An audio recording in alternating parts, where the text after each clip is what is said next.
ધોરણ 10 માં સાયન્સનું આજનું બોર્ડનું પેપર હતું તમારે. ધોરણ 10 ની અંદર આજે તમારે સાયન્સનું પેપર તારીખ 28/2/2026. ઓકે, 28/2/2026 આજે વિજ્ઞાનનું પેપર હતું એ ધોરણ 10 ની અંદર. અત્યાર સુધીનું સૌથી સહેલામાં સહેલું પેપર હોય તો એ છે તમારા 2026. જેમાં પહેલો પ્રશ્ન શું કહે છે કે ભૂરાને આપણે શામાં ફેરવવાનું છે? લાલમાં ફેરવવાનું છે. એટલે કે ભૂરાને આપણે લાલમાં ફેરવવું લિટમસ જે હોય લિટમસ પત્ર એ એસિડ થી થાય. આવું ક્યારે થાય? એસિડ. અને એસિડ ની pH હોય 0 થી 7 ની વચ્ચે. તો ધ્યાનથી જો અહીંયા કે તમારે ભૂરામાંથી લાલમાં ફેરવવાનું છે. થોડુંક ઝૂમ કરું તમારા માટે, તો ધ્યાનથી જો.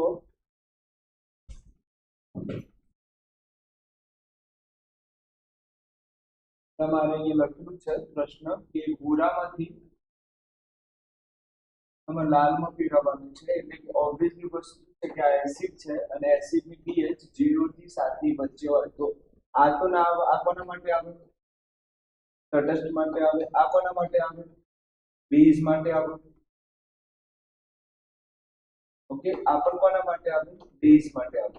તો રહ્યું શું? તો તમારો જવાબ આવશે એ. તમારો જવાબ શું આવશે? એ. કારણ કે 3 એ શામાં આવશે? એસિડમાં આવે. અને એસિડ ભૂરાને શું કરશે? લાલમાં ફેરવશે. એસિડ ભૂરાને શામાં ફેરવશે? લાલમાં ફેરવશે. પહેલામાં જવાબ 100% એ જવાબ આવશે. આગળ જઈએ.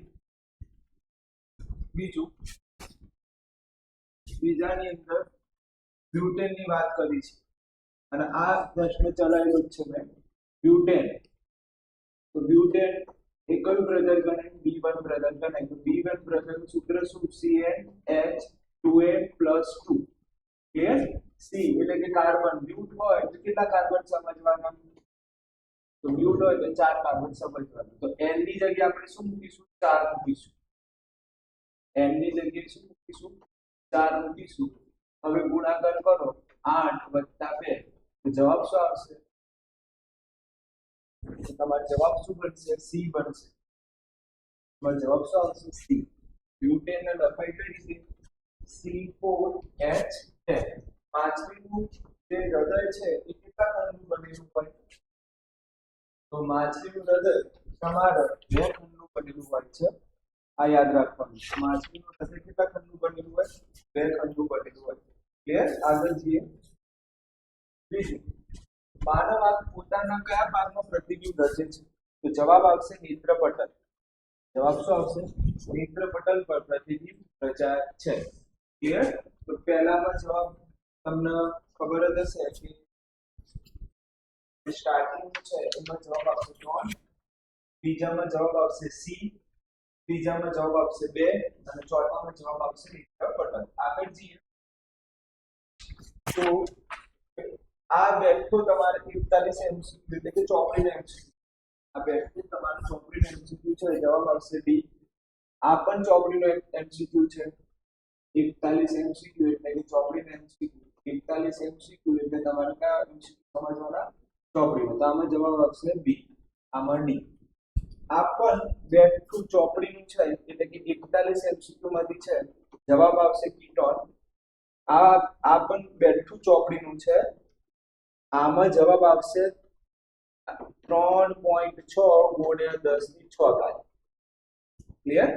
તો તમે ધ્યાનથી જો તો ચોપડીના બેઠા MCQ કયા પૂછ્યા છે? 5મા નંબરનું, 6થા નંબરનું અને 7મા નંબરનું ચોપડીનું બેઠું છે. આ છે ચોપડીનું પણ મેં આ ચલાવેલું છે. મને આ તમારા સ્વાધ્યાયમાંથી કાઢેલા પ્રશ્નો છે. આગળ જઈએ. પછી 9મો પ્રશ્ન થોડું રિપીટ કરેલું છે. જવાબ આવશે સ્થાનાંતર. આની અંદર આવશે પિતૃના લક્ષણો. જરી જવાબ આવશે. આની અંદર આ તમને આપ્યા છે 40. આ છેલ્લા લગભગ 2020 થી લગાઈ 2025 સુધીના પેપરની અંદર એકવાર બોર્ડમાં આવી ગયેલું પ્રશ્ન છે. બેઠું રકમ પણ બદલી નથી. એટલે કે મેં આ ચલાયેલું છે. ટોટલ 10 પેપર છે. 10 પેપરમાં મને યાદ છે કે આટલા એમસીક્યુ બન્યા અને આ 192 એમસીક્યુ ની અંદર બેઠો એમસીક્યુ મૂકેલો છે. જવાબ આવશે f અડધા થાય r/2 સૂત્ર છે. તો 40 ને અડધા કરો તો જવાબ શું આવશે 20. આમાં જવાબ આવશે તમારો 20. કોપર અને ઝીંક એટલે કે પિત્તળ આવે જવાબ. શું જવાબ આવશે? પિત્તળ. આયોડીન અધાતુ છે, વાત સાચી છે, અને ચમકદાર છે, તદ્દન વાત સાચી.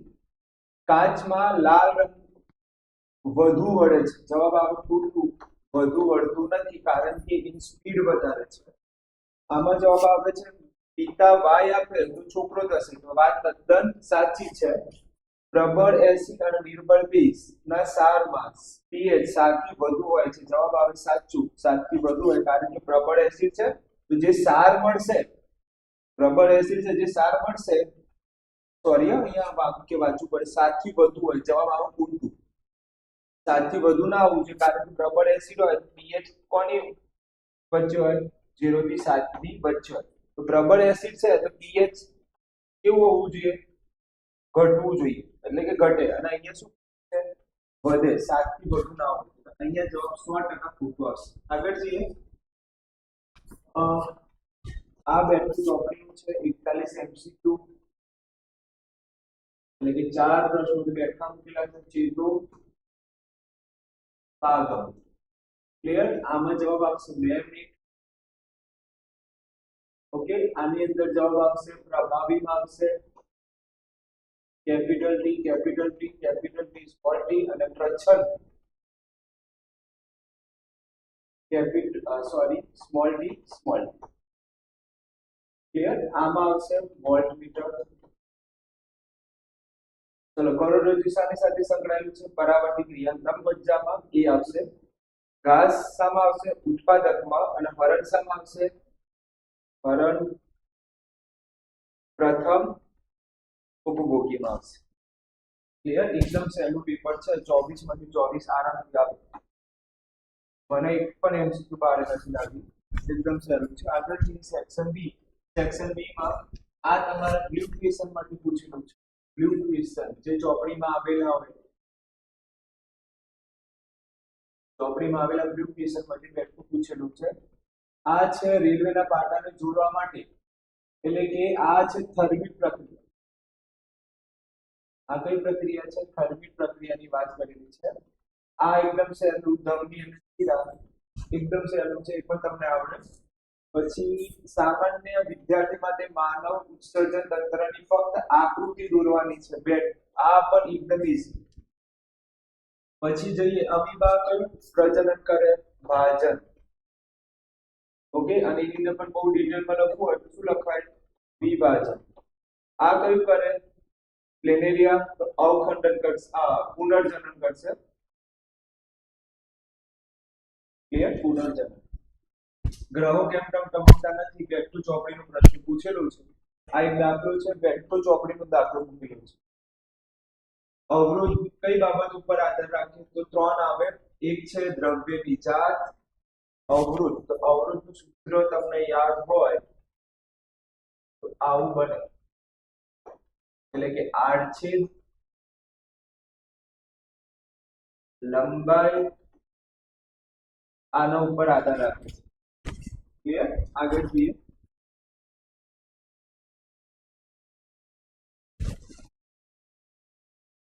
પછી તમારા પ્રશ્ન બને છે પરિપથ તથા ઉપકરણો સામાન્ય રીતે વપરાતા બે સુરક્ષિત ઉપયોગો નામ લખો. તો ભાઈ વિદ્યુત પરિપથોમાં તથા ઉપકરણો સામાન્ય રીતે વપરાતા બે સુરક્ષા ઉપયોગોના નામ લખવાના છે. કયા કયા સાધનો તમે શકો એક પરિપથની અંદર સુરક્ષા માટે? તો કળ મૂકવામાં આવે છે એની વાત કરવાની. પછી કળ એક લખી શકો સુરક્ષા માટે, અને તમે બેટરીની લખી શકો છો. આગળ જઈએ ચુંબકીય ક્ષેત્રના ગુણધર્મની વાત કરીએ તો એની અંદર તમને યાદ હોય તો total north to south, south to north આ રીતે વહન થાય. ચુંબકીય ક્ષેત્રની વાત કરીએ આ રીતે. તો પહેલું તો લખાય કે બહારના ચુંબકીય ક્ષેત્ર દિશા કઈ હોય નોર્થ ટુ સાઉથ અને અંદરની હોય તો સાઉથ ટુ નોર્થ એ આવે અને ચુંબકીય ક્ષેત્ર એકબીજાને છેદતી નથી એવા બધા પ્રશ્નો જવાબ આપવાના પોષક સ્તર આવડે એકદમ સહેલું ઓઝોન એટલે શું એકદમ સહેલું છોકરાઓમાં કયા પરિવર્તન જોવા મળે દાઢી મૂછ આવે અવાજ ગહેરો બને એ બધી વાત કરવાની છે સેક્શન સી માં આ તમારે પહેલી વાર પૂછાયું છેલ્લા 11 બોર્ડના પેપર લેવાય એમાં પહેલી વાર પૂછાયું છે સમીકરણ સંતુલિત કરવાનું ભૌતિક ગુણધર્મ ધાતુના ધાતુ કેવું હોય સંપર્ક હોય રણકાર ઉત્પન્ન કરે વિદ્યુતનું વહન કરે ઓકે ટીપી શકાય ઓકે આટલા બધા ગુણધર્મ છે પ્રકાશ ધરાવે ઉષ્માનું સુવાહક હોય 6 લાઈન લખવાની હોય 3 ગ્રુપમાં પહેલી લાઈન બીજી લાઈન ત્રીજી લાઈન ચોથી લાઈન પાંચમી લાઈન અને છઠ્ઠી લાઈન આટલી વસ્તુ લખવાની સારમ એટલે શું એકદમ ઈઝી પ્રશ્ન છે સ્વાદુપિંડ થાઇરોઇડ ગ્રંથિ અંડપિંડ આનું નામ અંતઃસ્ત્રાવ જણાવવાનું છે કાર્ય જણાવવાનું છે તો ભાઈ આ બેઠા તમારા ચોકડીના અંદરથી પૂછેલા છે બધા ડિટેલમાં વાત નહીં કરીએ કારણ કે લાંબુ પડી જશે આગળ જઈએ આની અંદર તો માદા પ્રજનન તંત્ર પૂછી લીધું છે દ્રષ્ટિહીન માટે તફાવત પૂછ્યું છે આ નીચે જઈએ તો વાનસ્પતિક પ્રજનનના ફાયદા એટલે કોણ આવે પીપી આવે પપૈયું અને તરબૂચ જેમાં એક જ પુષ્પમાં કાં તો પુંકેસર હોય કાં તો સ્ત્રીકેસર લેન્સનો પાવર આપણને એકદમ ઈઝી છે બેઠું અને એક આપણને ઈઝી છે આ તો બે ગોલ્ડન આયન છે ક્લિયર આની અંદર આ બે સ્વાધ્યાયના પ્રશ્નો પૂછી દીધા છે સ્વાધ્યાયની અંદર બે ભેગા કરી ક્લિયર કે ધાતુની એસિડ સાથે પ્રક્રિયા કરીને કયો વાયુ મુક્ત થાય તો H2 વાયુ મુક્ત થાય તમારું કોઈ પણ એક પ્રક્રિયા લખી દેવાની HCl + Zn gives Zn + H2 તો અહીંયા બે લખવાના અહીંયા બે લખવાના આ એક સમીકરણ લખીએ ક્લિયર આ તાજા દૂધમાં pH 6 છે દહીંમાં રૂપાંતર કરતા તેમાં શું ફેરફાર થાય pH માં ઘટશે કારણ કે દહીં બને ત્યારે કયું એસિડ ઉત્પન્ન થાય લેક્ટિક એસિડ ઉત્પન્ન ક્લિયર ક્લોરીન એટલે કે આ વિરંજનની વાત કરી છે CaCO વિરંજનની વાત કરી છે તો એનું એના માટેનું સમીકરણ લખવાના છે આગળ જઈએ પછી સંતૃપ્ત અને અસંતૃપ્ત ભાઈ એક બોન્ડ અને ડબલ બોન્ડ અને ટ્રિપલ બોન્ડ આ રીતે ક્લિયર આ રીતે વર્ગીકરણ કરવામાં આવે છે આની અંદર ડિટેલમાં થોડીક બે તફાવત બે મુદ્દા લખવાની છે સમાન ધર્મી પણ એકદમ ઈઝી ટોપિક છે આની અંદરની વાત કરીએ સેક્શન સામાન્ય વ્યક્તિ માટે તો આ શું ગણાય અંડળી આ શું ગણાય જઠર આ શું ગણાય યકૃત આ શું ગણાય નાનું આંતરડું ક્લિયર એબીસીડી નામ આપી દેજે બી એટલે કે જઠરની વાત કરવાની જઠરમાં શું આવે HCl આવે શ્લેષ્મા આવે અને પેપ્સિન આવે આના વિશે ડિટેલમાં વાત કરો એટલે પૂરું થઈ ક્લિયર આગળ છે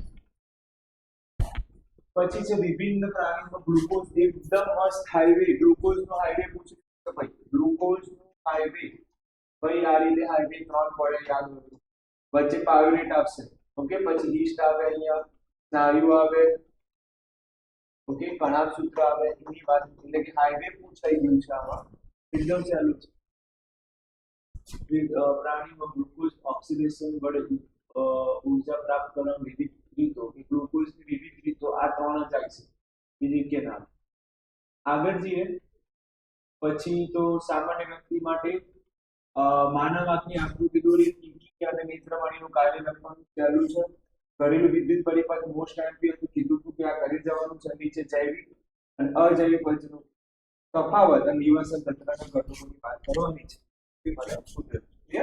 એકદમ સહેલું પેપર હતું અત્યાર સુધીનું સૌથી સહેલું પેપર હોય તો આ 2026 નું પેપર ગણી શકે સૌથી સહેલામાં સહેલું ઈઝી